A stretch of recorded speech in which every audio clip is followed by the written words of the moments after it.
네, 오늘 창세기 1장 1절 말씀입니다. 성경에 제일 먼저 써있는 말씀이죠. 태초에 하나님이 천지를 창조하셨다. 믿으십니까? 아멘. 믿으십니까? 그런데 세상에서는 진화론을 가리킵니다. 우리가 학교에 가면 진화론을 배웁니다.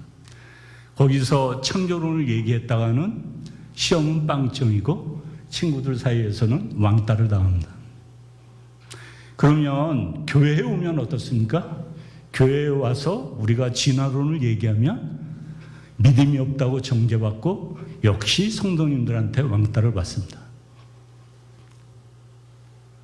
그래서 헷갈려하면서도 학교에 가면 맞습니다. 교회에 와서는 믿습니다. 그러면서 살아갑니다. 그리고 가끔은 하나님한테 불평합니다. 하나님, 저한테 왜 이러세요? 어쩌란 말입니까 도대체? 그런데 세상을 우리가 이렇게 보면, 우리 믿는 크리스찬 눈으로 봐도 진화론을 무시하고서는 이 세상을 설명할 수 없는 일들이 너무나 많습니다. 예를 들어 볼까요? 코로나 백신을 만들어내는 과정이 진화론의 생각을 가지지 않고서는 도저히 만들어낼 수가 없습니다. 우리 담임 목사님이 이과 출신이라 아마 잘 아실 겁니다. 그렇죠? 그렇다고 해서 원숭이가 사람이 됐다.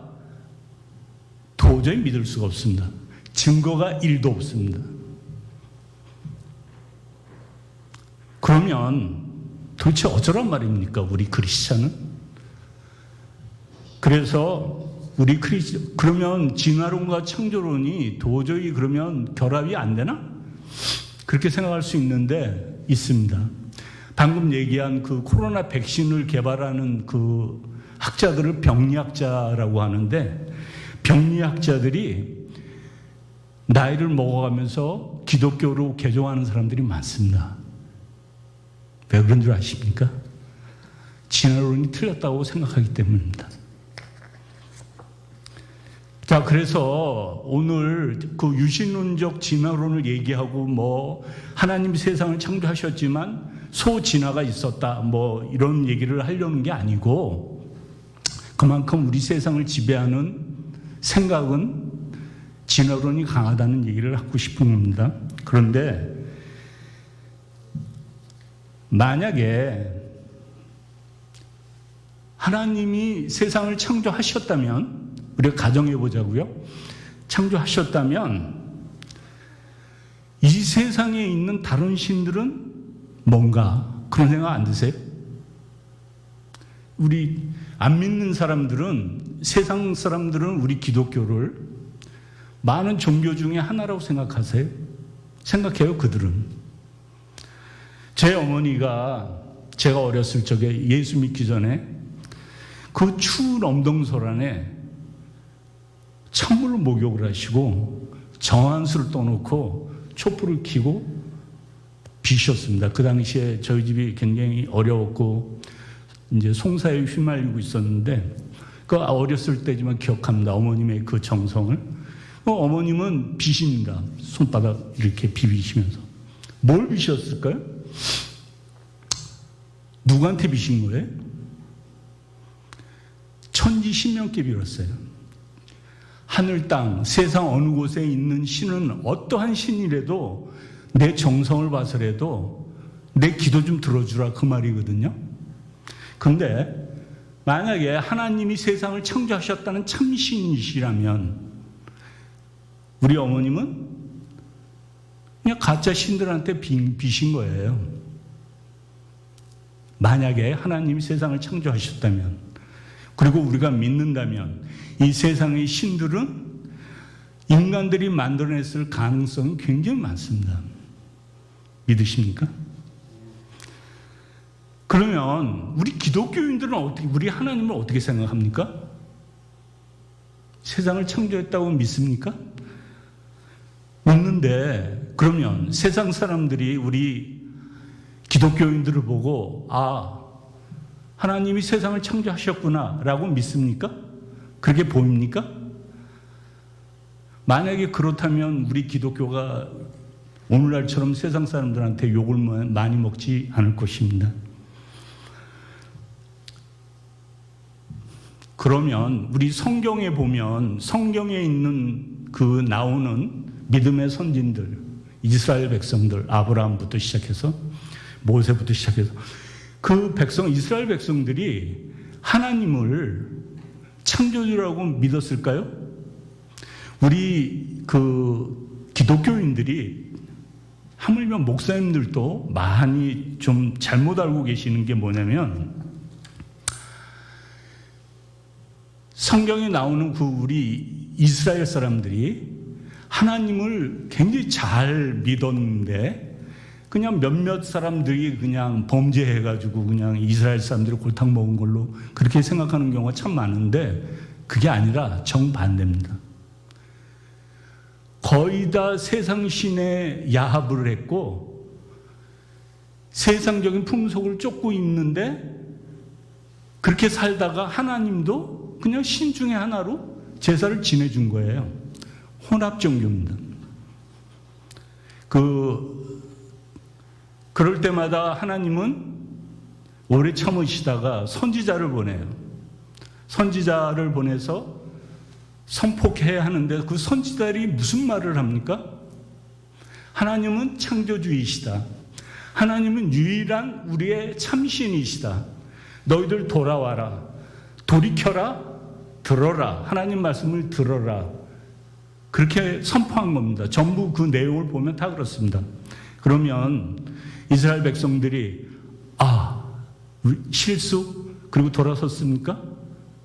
우리 생명수교회 성도님들은 성경을 많이 읽으시니까 잘 아실 겁니다. 안 돌아왔죠. 안 돌아와서 하나님께 벌을 받고 또 돌아와서도 정신을 못 차리고 완전히 그 율법주의에 빠지는 그 유대교가 생성이 되는데 그런 오래 참음을 기다리시다가 하나님께서 때가 차네 성경에 이른 대로 예수님이 구원자 예수님이 이 세상에 오십니다. 그래서 이스라엘 사람들이 받아들였습니까? 아니요. 십자가에 못 박아버렸어요. 그러면 그 이스라엘 사람들은 그렇다 치고 그럼 우리는 뭐 별다릅니까? 오늘을 사는 우리도 한번 돌아보자고요. 우리는 교회에 다니는 사람들이 많은 비난을 받는 이유가 뭔지 아십니까? 너희들은 세상 사람들보다 더 약삭빠르게 살다가 혹시라도 모를까봐 지옥 갈까봐 잠깐 교회에 발을 담궈놓은 걸로 생각해요. 그런 비난을 저는 들어본 적이 있습니다. 여러분은 안 들어보셨겠지만 저는 들어봤습니다. 우리가 하나님을 하나님으로 믿고 산다는 것, 그게 얼마나 어려운 일인 줄 아십니까? 성경상에 하나님을 갖다가 이 종교적인 그 하나님으로 알고 그렇게 예배드리다가 열심히 드리다가 아주 혼이 나고 하나님을 다시 바르게 인식하는 그런 사건이 생기는 그 사건의 주인공이 욥입니다. 욥을 보면 그 42장에 되는 많은 긴 이야기인데 제가 요약해서 말씀드리겠습니다. 욥은 굉장히 부자였습니다. 굉장히 부자였는데 얼마나 경건하고 거룩하게 살았는지 세상과는 좀 다르게 살았는지 하나님도 칭찬을 해요. 흠이 없고 경건하고 악에서 멀리 떨어진 사람이다. 그렇게 칭찬을 합니다.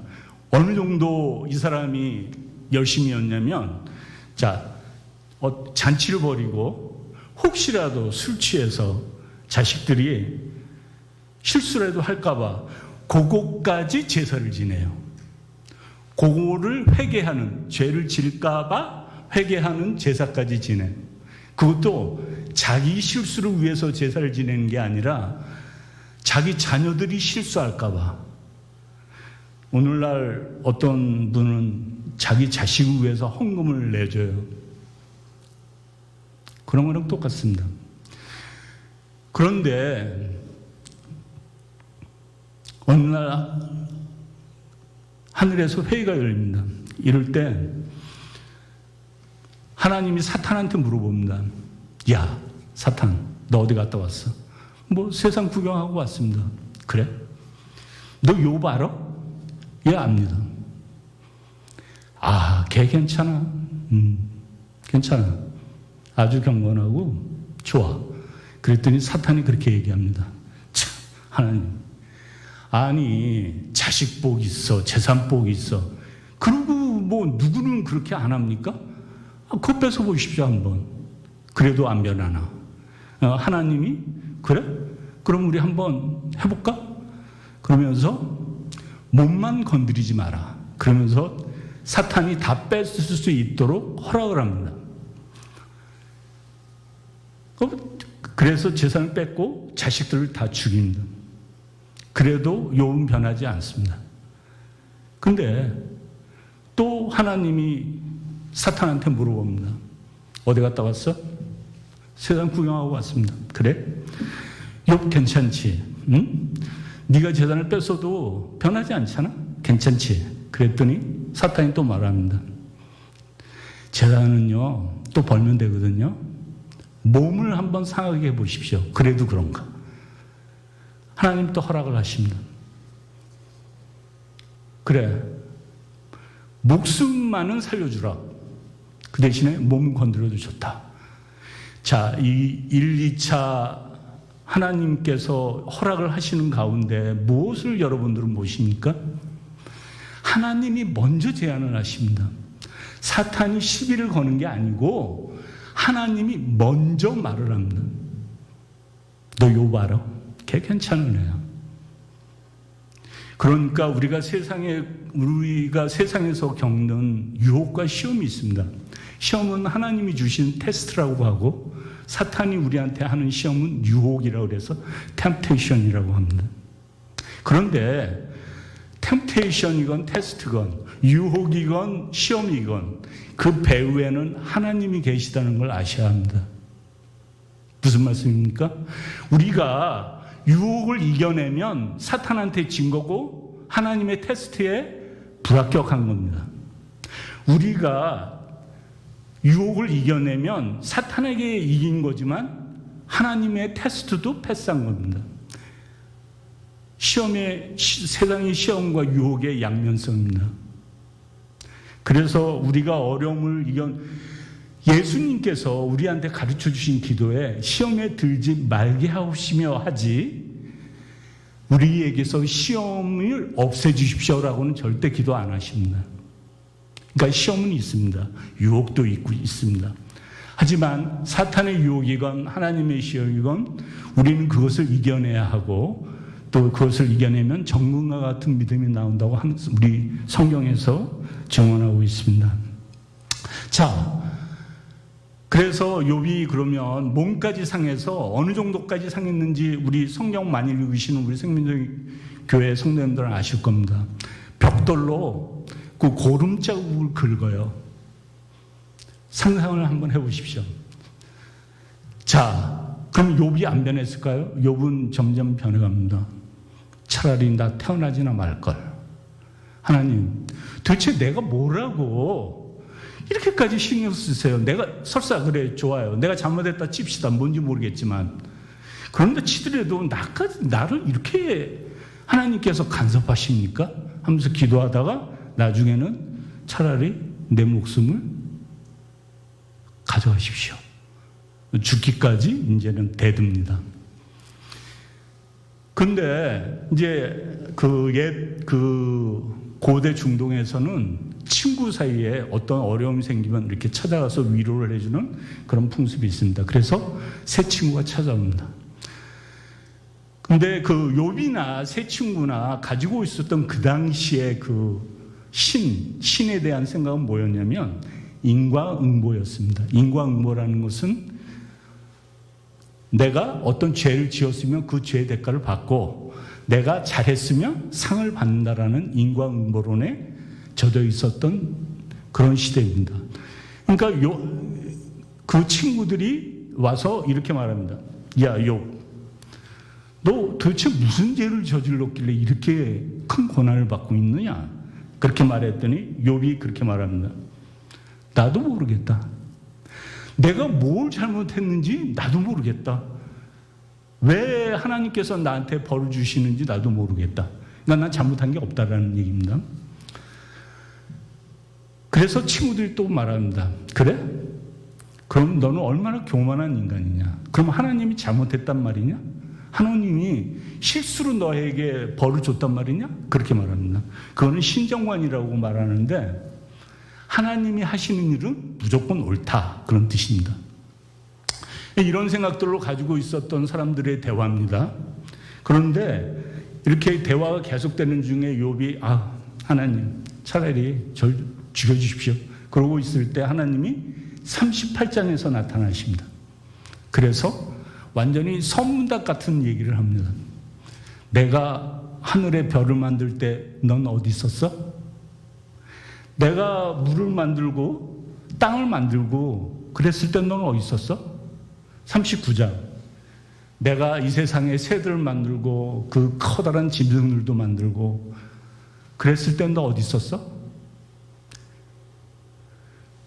40장까지 계속되는데 그거를 한마디로 요약하면 무슨 말입니까? 나는 창조주다. 내가 이 세상을 만든 창조주다. 너는 나의 피조물이다. 나를 참신으로, 나를 참 하나님으로 좀 알아달라. 그렇게 종교적으로 나를 만나지 말고 기복신학적으로 만나지 말고 나를 세상의 어떤 신처럼 나를 대하지 말고 나를 창조주 하나님으로 만나달라. 하나님 그걸 말씀하고 싶어서 욥에게 그런 고난을 주면서까지 시험을 주시는 겁니다. 그랬을 때 욥이 고백을 하죠. 내가 지금까지는 귀로만 들었사오는데 이제는 하나님을 눈으로 봅니다. 이 말뜻은 뭡니까? 이제 하나님을 제대로 보기 시작했다라는 말입니다. 이제 내가 하나님을 창조주 하나님으로 인정하겠다는 말입니다. 그런데 하나님께서 또 아주 우리가 이해하기 힘든 말씀하십니다. 욥은 너는 옳았고 네 친구들은 틀렸다. 네 친구들이 너한테 와서 사과를 하지 않으면 너의 제사를 내가 받지를 않겠다. 그런 말을 합니다. 그럼 무슨 말입니까? 욥은 옳았다. 친구들은 틀렸다. 그거를 다른 말로 하면 친구들은 인과응보론 그 당시에 어떤 잡신들과 같은 그러한 내가 뭘 갖다 바치고 내가 뭘 해야지만 어떤 그 보답을 받는 그런 생각에서 너 죄 졌지. 욥, 너 죄 졌지. 뭔가 죄를 졌을 거야. 생각 많이 해봐. 하나님은 틀릴 리가 없어. 이런 생각에 젖어 있었는데 이건 틀렸다는 것입니다. 욥은 어떻게 했습니까? 물론 그런 생각이 있었지만 자기 자신의 모든 생각을 털어놓습니다. 내가 차라리 태어나지만 말았으면 뭐부터 시작해서 어쩌고저쩌고 막 구구절절이 나중에는 목숨까지.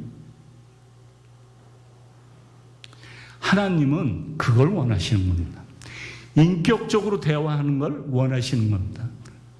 우리가 열려라 참깨야 간세음보살 그게 무슨 말인지는 모르지만 외우는 게 아니고 주여 하나님 내가 이번에 도너스 가게를 오픈했는데 한 달에 한 10만 불 찍게 해주세요.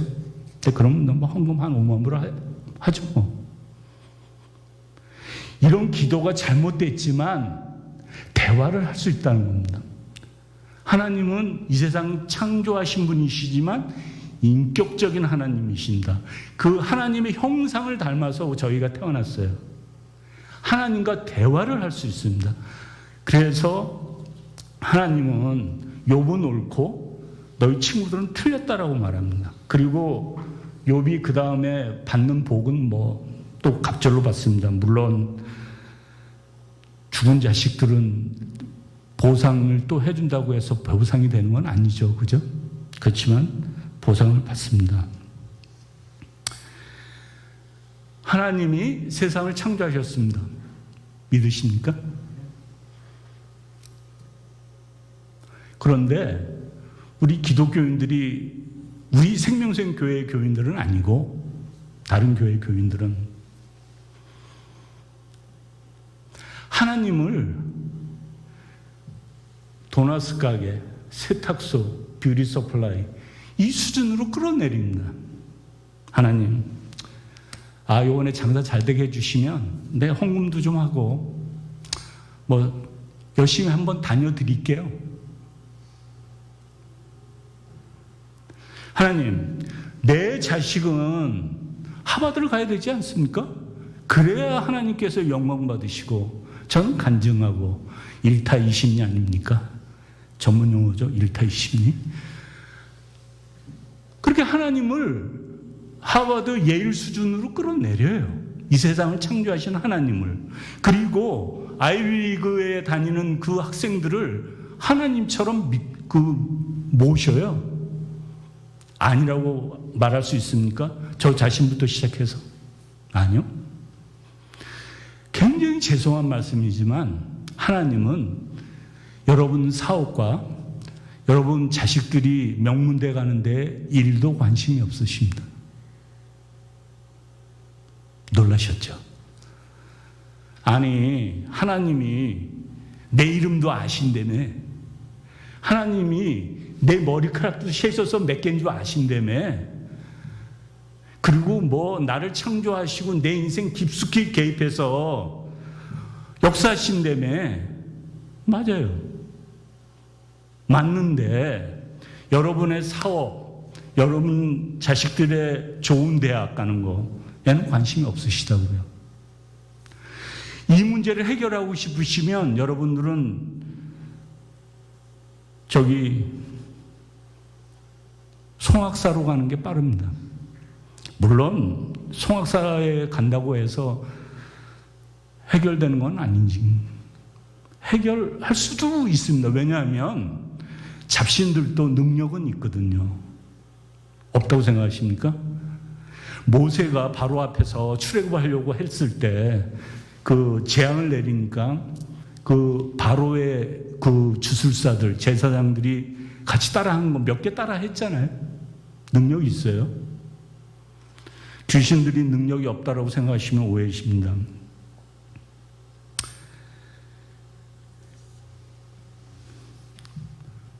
그런 세상 복을 원하시면 사모퉁이 바로 돌아 송악사로 하십시오. 그러면 하나님은 도대체 뭐에 관심이 있습니까? 우리 크리스찬들에게 뭘 요구하십니까? 하나님의 관심사는 하나님을 하나님으로 인정하면서 하나님의 백성으로서 하나님의 명령을 따라서 삶으로 살아내는 걸 원하십니다. 그 와중에 필요하시면 재산을 줄 수도 있겠죠. 그러면 크리스천다운 부자로 사시면 돼요.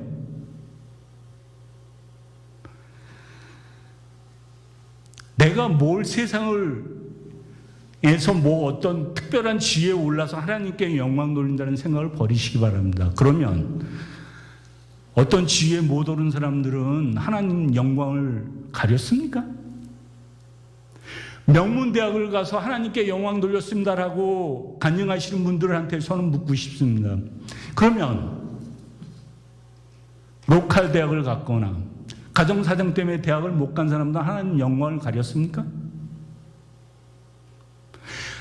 제 고등학교 다닐 때 이영무라는 선수가 있었습니다. 골을 넣으면 기도를 합니다. 유명했습니다. 그때 우리 담임 목사님이 이렇게 말씀하셨습니다. 이영무라는 선수는 축구를 잘해서 하나님께 영광 돌렸다. 그러면 그 골 먹은 사람은, 골키퍼는 하나님의 영광을 가린 사람입니까? 하나님은 일도 관심이 없으십니다.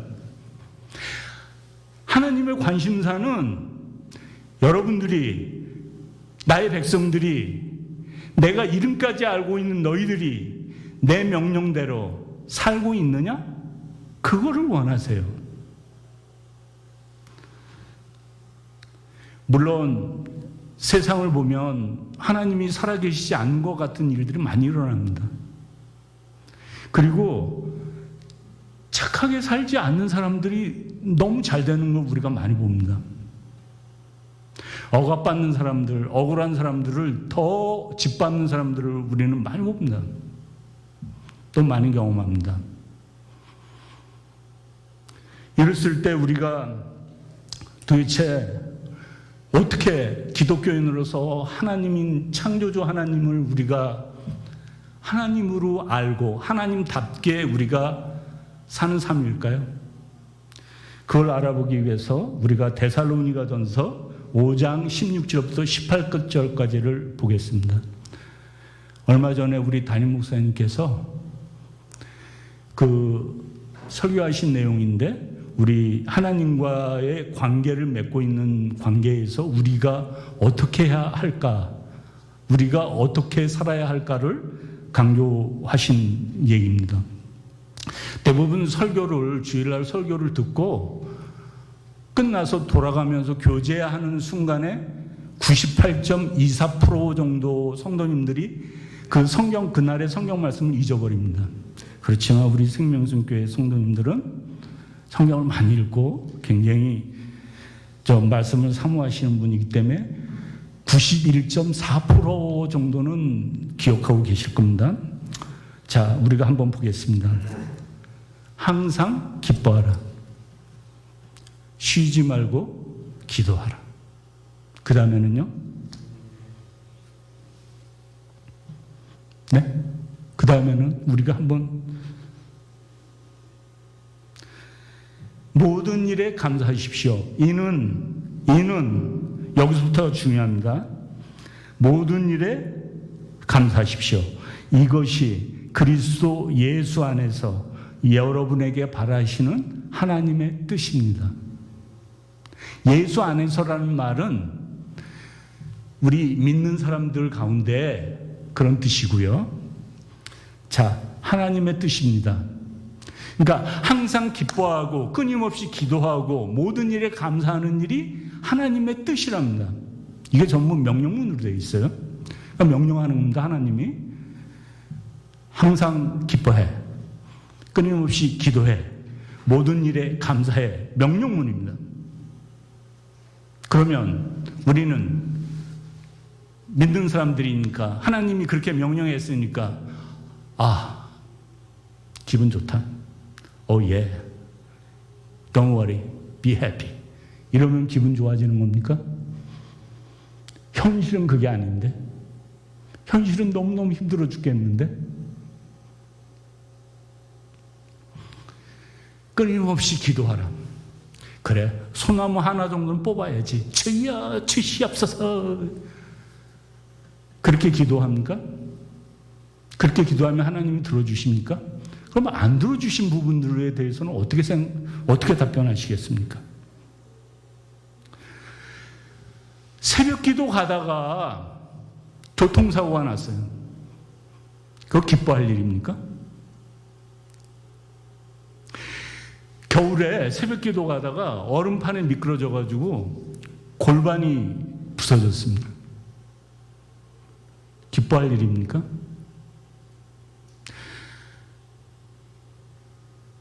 저 집사람 차 산 지 얼마 되지도 않는데 새벽 기도 가는데 그 프리징 레인이 내려가지고 영화에서 보는 차 드리프팅이 쫙 되면서 부딪혀가지고 그 옆구리를 쫙 긁었습니다. 기뻐할 일입니까?